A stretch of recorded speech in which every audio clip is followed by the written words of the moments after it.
Assalamualaikum, kali ini saya akan menjelaskan tentang metode penelitian. Ini adalah struktur materi dari metode penelitian.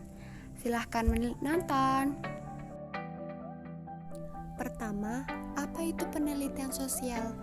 Penelitian sosial adalah usaha menemukan, mengembangkan, dan menguji kebenaran suatu pengetahuan yang dilakukan dengan menggunakan metode-metode ilmiah.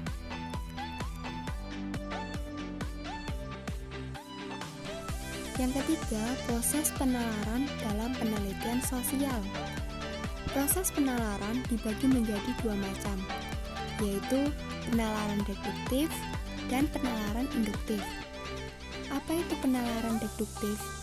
Penalaran ini bertolak dari sebuah konklusi atau simpulan yang didapat dari satu atau lebih pertanyaan yang lebih umum. Menurut R. Burger-Jackson, proses penalaran deduktif terdiri atas tahapan berikut. 1. Menyusun hipotesis berdasarkan teori. 2. Mengumpulkan data untuk menguji hipotesis. Yang ketiga, membuat keputusan untuk menerima atau menolak hipotesis. Untuk penalaran induktif, apa itu penalaran induktif? Penalaran yang bertolak dari pernyataan-pernyataan khusus dan menghasilkan kesimpulan yang umum. Untuk menurut R. Burger-Jackson, proses penalaran induktif dilakukan melalui 3 tahap sebagai berikut. 1. Mengamati lapangan. 2. Mencari pola dan objek yang diamati. 3. Membuat generasi tentang kondisi yang terjadi.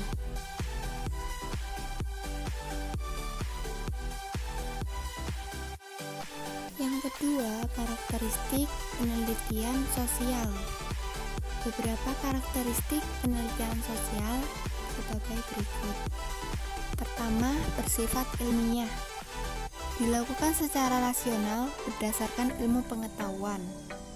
Yang kedua, memiliki instrumen penelitian, yaitu alat untuk mengumpulkan data seperti kuesioner dan pedoman wawancara. Yang ketiga, objek penelitian sosial, yaitu gejala sosial yang terjadi pada masyarakat dan spesifik. Yang keempat, penelitian bersifat berkelanjutan, artinya rancangan penelitian disusun agar dapat berkelanjutan oleh peneliti lain. Yang kelima, bersifat objektif, yaitu peneliti bersifat netral atau tidak memihak ketika pengumpulan data dan mendalami sebuah objek secara lanjut. Yang keenam, mempunyai tujuan penelitian, yaitu peneliti fokus pada penelitian, tidak bercabang pikirannya saat menemui fenomena sosial baru. Yang ketujuh, terencana dan sistematis, yaitu mengupayakan hasil penelitian yang dapat dipertanggungjawabkan. Yang kedelapan, yaitu logos.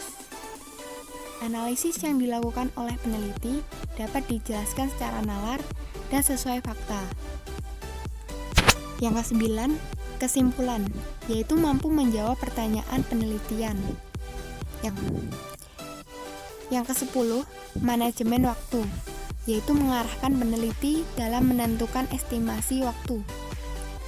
11, kontrol, yaitu membatasi teman variabel lain yang tidak diharapkan dan berpotensi memengaruhi hasil penelitian. Yang ketiga, proses penalaran dalam penelitian sosial.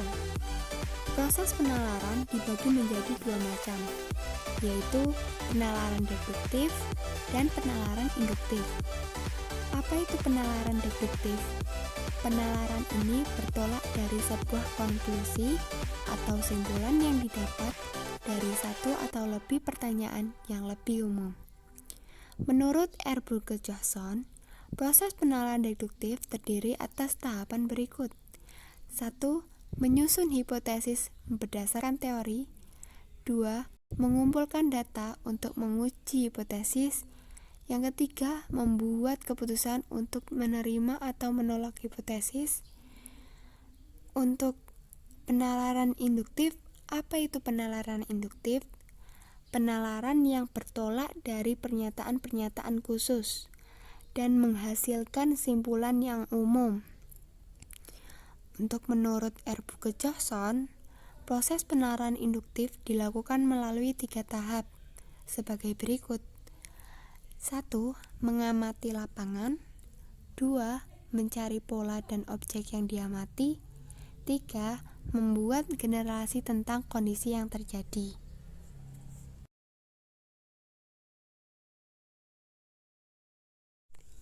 Jenis penelitian sosial. Jenis penelitian berdasarkan pendekatan dibagi menjadi 2. Yang pertama penelitian kuantitatif, yang kedua penelitian kualitatif. Untuk pengertian kuantitatif, yaitu pengambilan dan pengajian data secara numerik dengan cara kuesioner baru ditentukan menggunakan grafik. Untuk metode penelitian kuantitatif, pertama penelitian eksperimen, kedua penelitian survei, ketiga penelitian perbandingan kasual, keempat penelitian korelasional. Untuk penelitian kualitatif, yaitu pengambilan dan pengajuan data secara deskriptif atau narasi. Contohnya wawancara. Adapun jenis penelitian kualitatif sebagai studi kasus, historis, komparatif.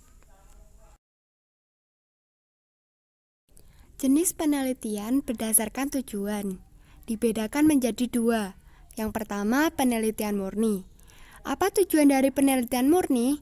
Tujuan penelitian murni adalah untuk menciptakan, mengembangkan, dan memverifikasi teori. Yang kedua, penelitian terapan. Penelitian terapan berupaya memecahkan masalah sehari-hari melalui penerapan nyata.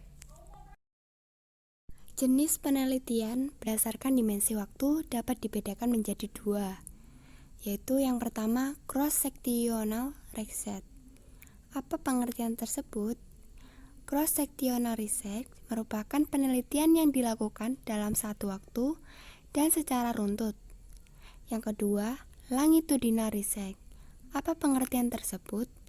Longitudinal research merupakan penelitian yang dilakukan dalam beberapa kurun waktu. Selanjutnya, fungsi dan manfaat penelitian sosial. Fungsi penelitian sosial yang pertama mendeskripsikan fenomena sosial dalam masyarakat. Yang kedua, menjelaskan hubungan antar fenomena, terutama hubungan sebab akibat.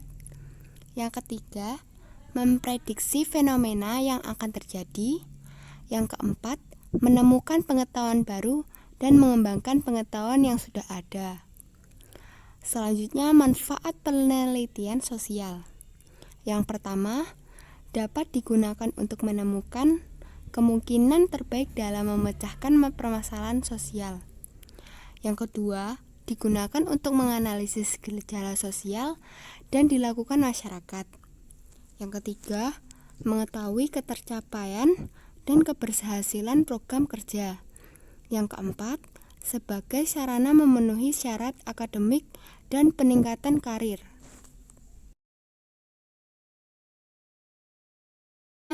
Komponen penelitian sosial. Topik dan judul penelitian. Topik merupakan gejala sosial yang dipilih untuk diteliti. Secara ringkas, variabel adalah objek-objek yang dijadikan sebagai fokus penelitian. Berdasarkan sifatnya, variabel dibedakan menjadi 2 macam. Yang pertama, variabel bebas dan variabel terikat. Apa itu variabel bebas? Variabel bebas merupakan variabel yang mempengaruhi variabel lain, sedangkan variabel terikat adalah variabel yang dipengaruhi oleh variabel lain. Latar belakang.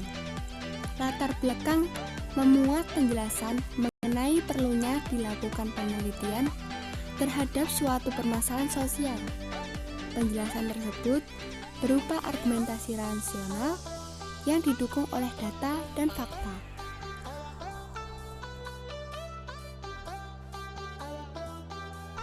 Rumus masalah.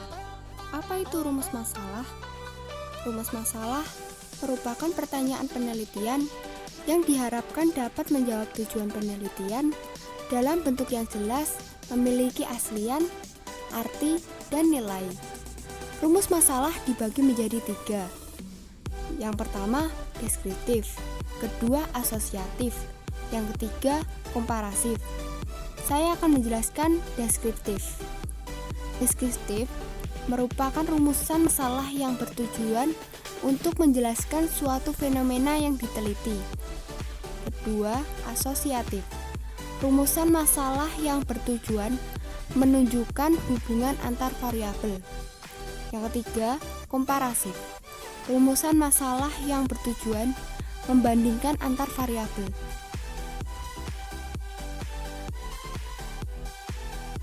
Tujuan penelitian. Apa tujuan penelitian? Tujuan penelitian merupakan pernyataan yang hendak mencapai dalam penelitian. Selanjutnya, jadwal penelitian. Jadwal penelitian disusun dari perencanaan sampai penulisan laporan hasil penelitian. Metode penelitian. Metode penelitian merupakan upaya ilmiah untuk mendapatkan data yang valid dengan tujuan ditemukan, dibuktikan, dan dikembangkan suatu pengetahuan. Teknik pengumpulan data. Yang pertama, teknik survei. Teknik pengumpulan data yang dapat dilakukan kepada banyak orang pada waktu bersamaan. Alat yang digunakan pada teknik survei yaitu kuesioner atau angket. Kelebihan survei tidak memerlukan kehadiran peneliti. Kekurangan survei, adanya kemungkinan responden kurang teliti sehingga terdapat pernyataan yang terlewat. Teknik wawancara. Teknik pengumpulan data dengan cara mengajukan pertanyaan kepada informan. Kelebihan dari teknik wawancara dapat menggali informasi secara lebih dalam, menyeluruh, dan berkualitas.